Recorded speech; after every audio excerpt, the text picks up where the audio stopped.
సాంప్రదాయ వరి సాగుకు చరమగీతం పాడుతూ తక్కువ నీటితో దేశంలోని ఏ పంటకు లేని విధంగా అత్యధిక ఆదాయం అందించి ఆయిల్ ఫామ్ సాగు వైపు మెదక్ జిల్లా రైతాంగం అడుగులు వేస్తోంది.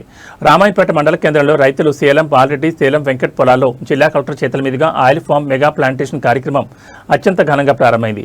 కేవలం 1 ఎకరా వరి పండే నీటితో ఏకంగా 5 ఎకరాల్లో ఆయిల్ ఫామ్ పండించవచ్చని, ఎలాంటి మధ్యవర్తులు లేకుండా చట్టబద్ధంగా కంపెనీలే నేరుగా కొనుగోలు చేస్తాయని కలెక్టర్ ప్రకటించారు. మెగా ప్లాంటేషన్ సభలో జిల్లా కలెక్టర్ మాట్లాడుతూ ఆయిల్ ఫామ్ సాగు చేసే రైతులకు ప్రభుత్వం అన్ని విధాలా అండగా ఉంటుందని భరోసా ఇచ్చారు.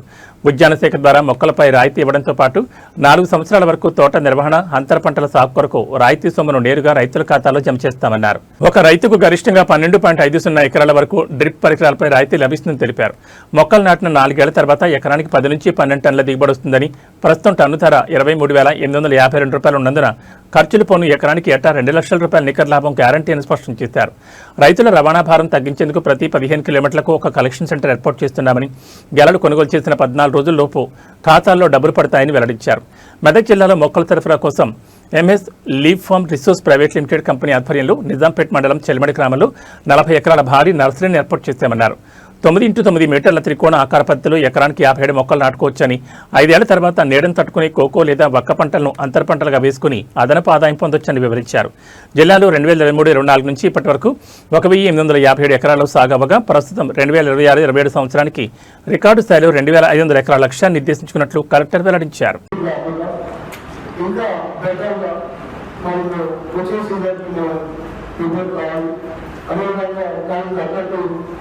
ఏమేం చేయాలి, ఎట్లా ముందుకు వెళ్ళాలనే దానికోసము మంచి ఫీడ్బ్యాక్ తీసుకోవడం కోసము మీటింగ్ ఏర్పాటు చేయడం జరుగుతుంది. సో కాబట్టి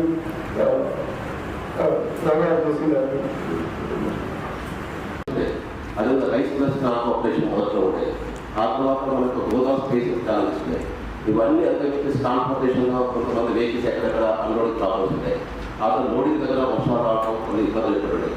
ఇవన్నీ ప్రాబ్లమ్స్ కూడా అధిగమించుకుంటూ మరి ఎటువంటి ఇబ్బంది లేకుండా కొన్ని సిస్టమ్స్ ఇవ్వడం తప్ప మనకు ఎప్పటికప్పుడు అకౌంట్ చేయడం వల్ల ఇంకా కోఆపరేషన్ అవుతుంది. మనకు పోలీస్ డిపార్ట్మెంట్ చేసి మరి గతంలో లేని విధంగా ఒక డీలింగ్ సెషన్ చేయాలి. ఎందుకంటే కంటిన్యూస్గా మనం ఆల్మోస్ట్ ఒక 45 days రిగ్యులర్స్గా పనిచేయడం జరిగింది. మరి వాళ్ళ అనుభవాలు కూడా ఒకసారి తీసుకున్నాము. అంత సక్సెస్ అయిన దానికి మన టీం ఉంటుంది. కాబట్టి ఈరోజు మన గౌరవ జిల్లా కలెక్టర్ గారు మార్గదర్శనంలో, అదేవిధంగా ఎస్పీ గారి డైరెక్షన్లో, సూపర్విజన్లో, మరి ఆర్టీఓస్, అదేవిధంగా డిఎస్పీలు, సిఐలు, ఐసీఆర్లు కూడా ఫీల్డ్ మీద ఉండేసి మనకు ఒక అద్భుతంగా అద్భుతంగా మన రికార్డ్ స్థాయిలో వచ్చిన క్యాండిడేట్ రైతులకు ప్రభుత్వ రైతులకు ఎంఎస్పీ ఆపరేషన్ ద్వారా మద్దతు ఇస్తున్నారు. ఆ ఎంఎస్పీ ఆపరేషన్లో భాగంగా ప్రొక్యూర్మెంట్ ఒక ప్లాన్ చేసుకోవడం జరిగింది. జిల్లాలో గతంలో లేని విధంగా ఈసారి రికార్డ్ స్థాయిలో 4,52,000 మెట్రిక్ టన్నులు మనం తీసుకోవడం జరిగింది. దీనిలో కూడా విభాగాలు బాగా కూడా చాలా బాగా చేశారు. ప్రతిరోజు అక్కడ 3 నిమిషాలు ఆ ప్రొక్లమేషన్ దగ్గర క్యూస్ కొంచెం బాగుండాలి. క్యూస్ చూసుకోవాలి, అక్కడ ఎక్కువ చూసుకోవాలి. ఒక ప్యాంట్ పెట్టుకొని నెక్స్ట్ ఇక్కడ కూడా మనం ఇండియాకి పోయి పాస్పేట్ చేయాలి. అందుకోవడం పట్టదు, ఇట్లా మాట్లాడదు, ఆర్గ్యుమెంట్ చేయదు. జస్ట్ మీరు పోయి మాట్లాడి కన్వీన్ చేసి బతకాలి తీసుకోవాలి చేయదు. ఎందుకంటే మనం అక్కడ పోలీసు పైన మనకు ఈ బాధ పోలీసు ఎందుకంటే స్కూలింగ్ వస్తుంది. ఇమీడియట్గా పోయి చెప్పడం జరిగింది. కాబట్టి బయట లారీ కోసం మనకు అడిగారు చెప్తే చాలా చోట్ల జరిగింది.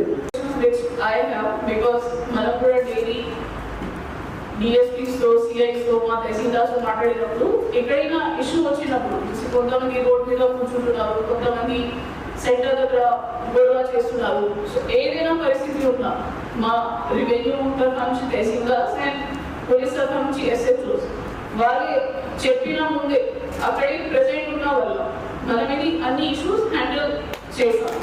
సో అది చాలా అప్రిషియబుల్ మనకి. బికాజ్ నాకు కూడా ఎప్పుడైనా ఫోన్ వచ్చినప్పుడు ఇట్లాంటి నడుస్తుంది ఇంట్లో నేను కూడా అడగకుండా చెప్పిన వాళ్ళు సరే మా తహసీల్దార్ ఉన్నారు, మా ఎస్హెచ్ఓ ఉన్నారు, we're trying to talk to the farmers, వారికి మాట్లాడుతున్నారు, కన్విన్స్ చేస్తున్నారు, వీఆర్ ట్రైంగ్ టు రిజాల్వ్.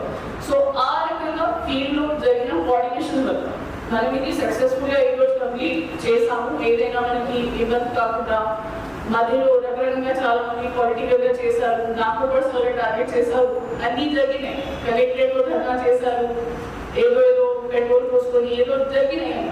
కానీ అంతా కొంతమంది కావాల్సిన కూడా చేశారు. కొంతమంది రైతులకు కూడా జెన్యున్గా ఇష్యూస్ వచ్చినాయి. మనం సెంటర్ ప్యాడీ వాళ్ళ నుంచి తీసుకోకుండా సెంటర్ వాళ్ళు 10-15 days